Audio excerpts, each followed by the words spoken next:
Deux projets de loi ont été adoptés par la Commission des affaires générales et institutionnelles de l'Assemblée nationale. Le projet de loi portant régime du gel des avoirs et celui portant ratification de l'ordonnance relative à la loi prévention et à la lutte contre la corruption et les infractions assimilées. Les deux projets de loi viennent renforcer la lutte contre la corruption en Côte d'Ivoire. Moussa Konaté. La Côte d'Ivoire veut se doter d'instruments juridiques pour lutter efficacement contre la corruption et les infractions assimilées.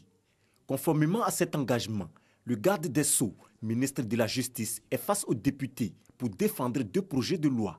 Nous sommes venus présenter à la représentation nationale, du moins à la Commission des affaires générales et institutionnelles, deux projets de loi. Un projet de loi qui prévoit un régime juridique du gel des avoirs illicites et un projet de loi portant ratification d'une ordonnance qui fixe la liste des personnes assujetties à la déclaration de patrimoine.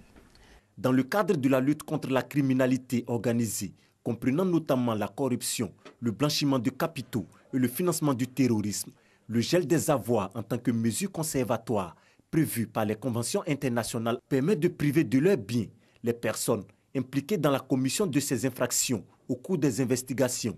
Tout détenteur des avoirs illicites est puni d'un emprisonnement de 1 à 5 ans et d'une amende de 1 million à 5 millions de francs CFA. Concernant le second projet de loi, il s'agit de mettre en cohérence la déclaration de patrimoine du vice-président de la République avec la Constitution. Par ailleurs, il s'est avéré nécessaire d'étendre la liste des assujettis à la déclaration de patrimoine en y incluant les agents publics de premier plan que sont les membres du Conseil constitutionnel, les magistrats, ainsi que toute autre personne exerçant de hautes fonctions dans l'administration publique ou chargée de la gestion des fonds publics.